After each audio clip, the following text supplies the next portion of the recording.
কি রে, কি হলো? এরকম শুকনো মুখে বসে আছিস কেন?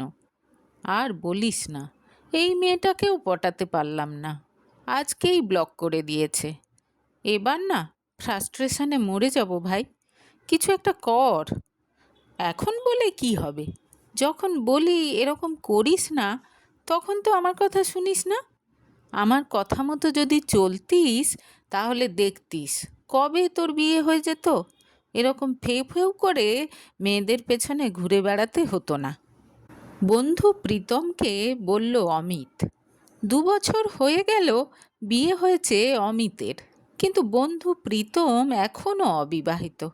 তাদের গ্রুপের আর সমস্ত বন্ধুর বিয়ে হয়ে গেলেও প্রীতম কিছুতেই মনের মতো পাত্রী পাচ্ছে না। সে যাকে পছন্দ করছে সেই মেয়ে তাকে রিজেক্ট করে দিচ্ছে, আর যারা তাকে পছন্দ করছে তাদের দেখলে ভেতর থেকে দীর্ঘ নিঃশ্বাস বেরোনো ছাড়া আর কিছুই হচ্ছে না তার। সব বন্ধুদের বউগুলো কত সুন্দর, আর তার কপালে কোথা থেকে কী সব জুটছে। বাধ্য হয়ে সে তাই ডেটিং অ্যাপে ফাঁদ পাতা শুরু করেছে, কিন্তু সেখানেও বিশেষ সুবিধা করতে পারছে না। একটা মেয়ে তো তার সঙ্গে প্রেমের অভিনয় করে 30,000 টাকা হাতিয়ে কেটে পড়ল কিছুদিন আগে। এদিকে বিবাহিত হওয়া সত্ত্বেও মেয়েদের মধ্যে অমিতের বেশ জনপ্রিয়তা। প্রায়ই প্রীতম তাকে কোনো না কোনো মেয়ের সঙ্গে কথা বলতে দেখে। মনে মনে তাই অমিতকে এই ব্যাপারে হিংসে করে সে। শোন, এরকম হাবাগোবার মতো ঘুরে বেড়ালে হবে না। আর এইসব কি বুড়ো দাদুদের মতো জামা কাপড় পরিস? নিজের পুরো মেক ওভার কর দেখি। প্রীতমকে পরামর্শ দিল অমিত। আমার সঙ্গে একদিন শপিংয়ে যাবি ভাই? করুণ মুখে জিজ্ঞেস করলো প্রীতম। কিন্তু ততক্ষণে ফোন এসে গেছে অমিতের। নতুন গার্লফ্রেন্ড ফোন করেছে বলে ইশারায় জানিয়ে দিয়ে কথা বলতে বলতে সেখান থেকে চলে গেল অমিত। তার মুখের গর্বের হাসিটা নজর এড়ালো না প্রীতমের। ইস, কি ভাগ্যবান ছেলে, মনে মনে ভাবল প্রীতম। বাড়িতে সুন্দরী বউ, বাইরে গার্লফ্রেন্ড। এবার মনে হচ্ছে সত্যি অমিতের কথা মতোই চলতে হবে, তবে যদি কপাল খোলে। বাড়ি ফিরতে ফিরতে প্রীতমের হতাশ মুখটা মনে পড়ল অমিতের। ছেলেটা বড্ড বোকা। অমিত যেভাবে ঘরে আর বাইরে সামাল দেয় সেরকম এরা কোনো দিন করতে পারবে না। এখন সারা রাস্তা সে তার গার্লফ্রেন্ডের সঙ্গে কথা বলতে বলতে যাবে, আর বাড়ি ফিরে বউকে এমন প্রশংসায় ভরিয়ে দেবে যে সে অমিতকে সন্দেহ করার কোনো অবকাশ পাবেই না। এই এক পলিসিতে আজ বেশ কয়েক মাস ঘরে বাইরে সুন্দরভাবে সামাল দিচ্ছে অমিত। বউ এবং গার্লফ্রেন্ড দুজনেই খুব খুশি তার ওপর। মেয়েদের মন রাখার কৌশলগুলো তার বেশ আয়ত্তে এসে গেছে। একটু প্রশংসা, একটু যত্ন পেলেই এরা একেবারে গদগদ হয়ে যায়। কিছুক্ষণ পর বাড়ি ফিরে এসে অমিত দেখল মোটামুটি আকর্ষণীয় চেহারার একটি মেয়ের সঙ্গে বসে গল্প করছে তার বউ মৌমিতা। তাকে দেখেই উচ্ছ্বসিত হয়ে মৌমিতা বলল, তোমার সঙ্গে আলাপ করিয়ে দিই, এ আমার বন্ধু রিক্তা, আমাদের বিয়েতে আসতে পারেনি, এখন একটা ইন্টারভিউ দিতে এসেছে এই শহরে। তা আমি বলেছি হোটেলে কেন উঠবে, আমাদের বাড়িতেই তো উঠতে পারে, তাই না বলো? হ্যাঁ, আমাদের এখানেই তো থাকতে পারেন, সৌজন্য দেখিয়ে বলল অমিত। খানিকক্ষণ অসম্মতি জানানোর পর অবশেষে রাজি হয়ে গেল রিক্তা। দোতলার একটা রুমে রিক্তাকে থাকতে দিল মৌমিতা। 2-1 দিন যাওয়ার পর রিক্তা একেবারে বাড়ির লোকের মতো হয়ে উঠল। সারাক্ষণ দুই বন্ধু মিলে গল্প গুজব করছে, একসঙ্গে হাতে হাতে কাজ করছে। রাতে অমিত ফিরলে 3জনে মিলে গল্প করতে করতে ডিনার করে তারা। রিক্তাকে বেশ ভালো লাগলো অমিতের। শোন, যে কোনো একটা কাজের অজুহাত নিয়ে রবিবার বিকেলে আমাদের বাড়ি চলে আয়। তোর বৌদির বন্ধু রিক্তার সঙ্গে সেটিং করিয়ে দেব তোর। দারুণ মেয়ে, একদিন বন্ধু প্রীতমকে বলল অমিত। তার মানে রিক্তার সঙ্গে যদি আমার বিয়েটা হয়ে যায় তাহলে আমরা চারজনে মিলে বেশ একটা ফ্যামিলি ফ্যামিলি ব্যাপার হয়ে যাবে, কি বল? কান এঁটো করা হাসি দিয়ে বলল প্রীতম। হতভাগা, আগে আলাপটা তো কর, বলে প্রীতমকে সুন্দরী মেয়েদের মন জয় করার কিছু মন্ত্র শিখিয়ে দিল অমিত। অবাক হয়ে তার মুখের দিকে তাকিয়ে তার কথা শুনল প্রীতম। সত্যি, কি করে যে অমিতের মাথায় এত বুদ্ধি এলো, এত সুন্দর সুন্দর আইডিয়া আছে বলেই না মেয়েরা এত সহজে তার সঙ্গে বন্ধুত্ব গড়ে তুলতে পারে। মনে মনে অমিতের তারিফ না করে পারল না প্রীতম। রবিবার দুপুরে খেতে বসে অমিত, মৌমিতা আর রিক্তার আড্ডাটা বেশ জমে উঠল। নানা রকম কথা আলোচনা হতে হতে একসময় অমিত রিক্তাকে বলল, ইন্টারভিউ তো ভালোই হয়েছে বলছো, এই চাকরিটা না হলেও যে কোনো একটা তো হয়েই যাবে। এবার একটা বিয়ে করে ফেলো, চাও তো আমি ভালো ছেলে খুঁজে দিতে পারি। আমিও ঠিক এই কথাটাই বলতে চাইছিলাম, সমর্থন করল মৌমিতা। তার কথা শুনে প্রথমে খানিকটা লাজুক হাসল রিক্তা, তারপর বলল, তোমাদের বলা হয়নি, আসলে আমি এই শহরে এসেছি আমার বয়ফ্রেন্ডের সঙ্গে দেখা করতে। চাকরি তো আমার বাড়ির পাশেও ছিল, যেহেতু ও এই শহরে থাকে সেই জন্যই আমি এখানে সেটেলড হতে চাই। সে কি, তোর বয়ফ্রেন্ড আছে? কে সে? কি করে? সব কিছু বল আমাকে। উত্তেজনায় এক প্রকার চিৎকার করে উঠল মৌমিতা। বলবো বলবো, আগে তো নিজে সব কিছু ভালো করে জানতে পারি। রহস্যের হাসি হেসে এটুকু বলে দিয়েই খাবারে মন দিল রিক্তা। মনে মনে একটু চিন্তায় পড়ে গেল অমিত। সে তো প্রীতমকে বিকেলে আসতে বলল, খেয়ে উঠেই আগে তাকে ফোন করলো সে, কিন্তু ফোন এনগেজড। যথারীতি বিকেলে এসে হাজির হলো প্রীতম। ঘরে ঢুকে রিক্তাকে দেখেই তার মুখটা হাঁ হয়ে গেল, আর সঙ্গে সঙ্গে প্রায় টানতে টানতে তাকে নিজের ঘরে নিয়ে চলে এলো অমিত। কি দারুণ রে, মন্ত্রমুগ্ধের মতো বলল প্রীতম। কিন্তু কোনো আশা নেই, বয়ফ্রেন্ড আছে, মুখ শুকনো করে বলল অমিত। সঙ্গে সঙ্গে মাথায় হাত দিয়ে বসে পড়ল প্রীতম। ভাগ্যটা তার সত্যিই খারাপ। কিছুক্ষণ গল্প করে চা পকোড়া খেয়ে চলে গেল সে। সেদিন রাতে খুব মাথা ধরেছে বলে পেন কিলার খেয়ে তাড়াতাড়ি শুয়ে পড়ল মৌমিতা। রিক্তাও চলে গেল তার নিজের রুমে। মনের আনন্দে ফোনটা নিয়ে গার্লফ্রেন্ডের নাম্বারটা ডায়াল করলো অমিত। আজ বেশ অনেকটা সময় পাওয়া যাবে গল্প করার জন্য। তোমাকে একবার দেখতে খুব ইচ্ছে করছে ডার্লিং, ফোনে কথা বলতে বলতে রোজকার মতো বলল অমিত। আমারও তোমাকে খুব দেখতে ইচ্ছে করছে, তাই তো আমি চলে এসেছি তোমার কাছে। চলে এসেছো?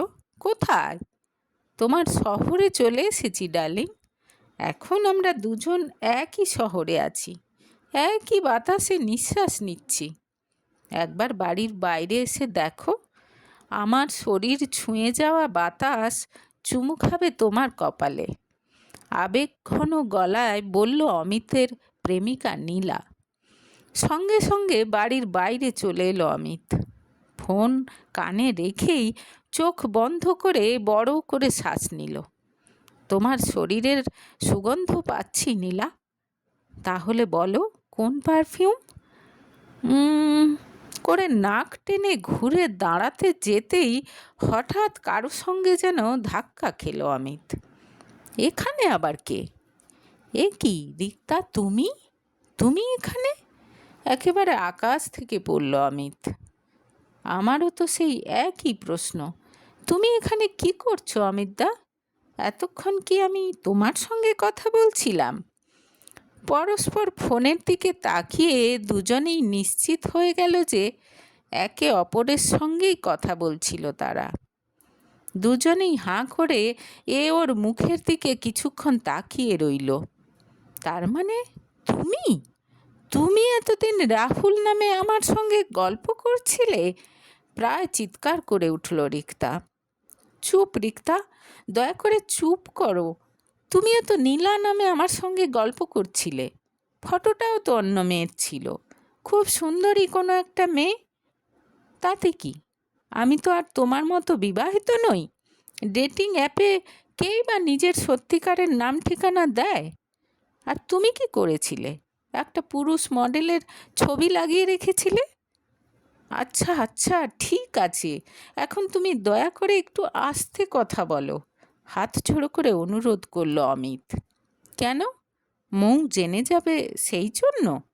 এখন তো আমি তোমাকে কিছুতেই ছাড়ব না। ছাড়বে না মানে? এতদিন অনেক মিষ্টি মিষ্টি কথা বলেছ তুমি, অনেক প্রতিশ্রুতি দিয়েছ। আমি তোমাকে ভালোবাসি। এখন মৌকে ডিভোর্স দিয়ে আমায় বিয়ে করবে তুমি। আমি এই শহরে এসেছি শুধু তোমার জন্য। রিক্তার গলায় জেদ। তার কথা শুনে ঘাবড়ে গেল অমিত। তবু মুখে হাসি এনে বলল, আমি বুঝেছি তুমি আমার সঙ্গে মজা করছো, তাই না? মৌ তো তোমার বন্ধু। হোক বন্ধু, তোমার জন্য আমি সব কিছু ছাড়তে পারি। অমিতের গায়ে গা ঘেঁষে দাঁড়িয়ে বলল রিক্তা। বুকের মধ্যে হাতুড়ি পিটতে শুরু করলো অমিতের।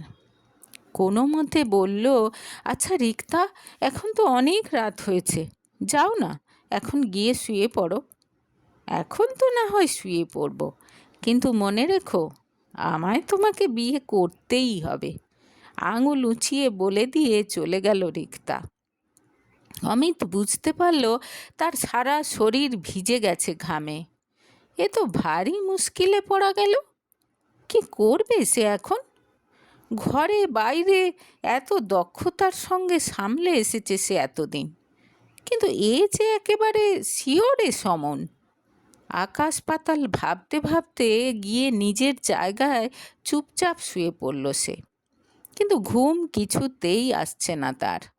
সে কিছুতেই ভাবতে পারছে না যে এতদিন ধরে সে রিক্তার সঙ্গে গল্প করে গেছে। সে যে নাম ভাঁড়িয়ে ডেটিং অ্যাপে ঢোকে, সেটা মৌমিতা জানতে পারলে তার কী হাল হবে, সেটা ভেবে আরও ঘুম ছুটে যাচ্ছে তার। এরপর থেকে রোজই মৌমিতা চোখের আড়াল হলে রিক্তা একদম অমিতের গায়ের কাছে চলে আসে আর চোখ পাকিয়ে বলে, কি ভাবলে? আমি কিন্তু 2-1 দিনের মধ্যেই আমার উত্তর চাই, না হলে তুমি জানো না আমি কি করতে পারি। বাধ্য হয়ে একদিন রিক্তা কবে তাদের বাড়ি থেকে যাবে সে কথা মৌমিতাকে জিজ্ঞেস করলো অমিত। এতদিন একটা অবিবাহিত মেয়ে তাদের বাড়িতে রয়েছে, এটা দেখতেও তো ঠিক ভালো লাগে না। কিন্তু মৌমিতা সাফ জানিয়ে দিল সে এখন কিছুতেই রিক্তাকে যেতে দেবে না। বন্ধুর সঙ্গে গল্প করতে তার খুব ভালো লাগছে। আরও 2-3 দিন কেটে যায়। ধীরে ধীরে দুঃসাহসী হয়ে ওঠে রিক্তা। রাগে দুঃখে মাথার চুল ছিঁড়তে ইচ্ছে করে অমিতের আজকাল। হতাশাগ্রস্ত হয়ে একদিন প্রীতমকে সব খুলে বলল সে। শুনে প্রীতম একেবারে হাসিতে ফেটে পড়ল। কেন? তুই নাকি মেয়েদের মন খুব ভালো বুঝিস, এইটুকু বুঝতে পারলি না? বউয়ের বন্ধুর সঙ্গে প্রেমালাপ, ওহ, ভাবলেই যা মজা লাগছে না আমার। প্রীতমের গা জ্বালানো হাসি দেখেও চুপচাপ সব কিছু হজম করে নিতে হলো অমিতকে। হাতি কাদায় পড়লে ব্যাঙও লাথি মারে। সে জানে এতদিন তার নারী ভাগ্যে প্রীতম তাকে হিংসে করত। আজ তার দুর্দশায় সেই প্রীতম কি না হাসছে। কি হলো? কি ঠিক করলে? তুমি মৌমিতাকে বলবে নাকি আমি? দুদিন পর আবার অমিতকে জিজ্ঞেস করল রিক্তা। তার হাবভাব দেখে গা হাত পা কাঁপতে শুরু করে দিল অমিতের। মৌমিতা রান্নাঘরে, যে কোনো সময় এসে পড়বে। কি হলো, কি বলবে আমাকে? পেছন থেকে হঠাৎ মৌমিতার গলা পাওয়া গেল। অমিতের মনে হলো এক্ষুনি প্যান্ট ভিজে যাবে তার। কিন্তু না, ভয় পেলে চলবে না। অনেক কষ্টে নিজেকে সংযত করে বউয়ের দিকে ঘুরে সে বলল, আমি তোমাকে বলেছিলাম না মৌ, তোমার বন্ধুকে এবার যেতে বলো। বিপদ আঁচ করেই বলেছিলাম আমি। দেখো, বন্ধু হয়ে বন্ধুর ঘর ভাঙতে চাইছে কেমন। তাই নাকি? কেন, কি করেছে ও? জানতে চাইল মৌমিতা। এত সাহস, বলছে আমি যেন তোমাকে ডিভোর্স দিয়ে ওকে বিয়ে করি। ও আচ্ছা, তাই না? তা প্রেম করলে, বিয়ের প্রতিশ্রুতি দিলে বিয়ে তো করতেই হবে অমিত। মানে কি বলছো তুমি এসব? কোনো রকমে তোতলাতে তোতলাতে বলল অমিত। আমি সব জানি অমিত। ইনফ্যাক্ট আমি ইচ্ছে করে রিক্তাকে ডেকে এনেছি তোমাকে হাতে নাতে ধরার জন্য। তুমি ওর সঙ্গে চ্যাট শুরু করার কয়েকদিন পর থেকেই আমি সব জানতে পেরেছি। নিজেকে তুমি খুব স্মার্ট ভাবো না? ভাবো যে আমি এত বোকা যে তোমার ওই মিথ্যে প্রশংসা শুনে মুগ্ধ হয়ে থাকবো, আর কোনো দিন তোমাকে সন্দেহ করব না। না মানে, আমি মানে, থাক, আর কিচ্ছু বলতে হবে না। এই চল, সব গুছিয়ে নে, আমিও তোর সঙ্গে বাড়ি থেকে বেরিয়ে যাব। রিক্তার দিকে তাকিয়ে বলল মৌমিতা। কিছুক্ষণের মধ্যেই ব্যাগ গুছিয়ে নিয়ে রিক্তার সঙ্গে বেরিয়ে গেল মৌমিতা। অমিত তাকে অনেক বোঝানোর চেষ্টা করলো যে আর কোনো দিন এরকম করবে না, কিন্তু মৌমিতার মনে দৃঢ় বিশ্বাস যে একবার ঠকাতে পারে সে বারবার ঠকাতে পারে। তাই হাতে পায়ে ধরেও তাকে আটকাতে পারল না অমিত। ঘরে বাইরে দুদিকে যে এইভাবে একসঙ্গে ভেসে যাবে, তার এটা সে কখনো স্বপ্নেও কল্পনা করেনি।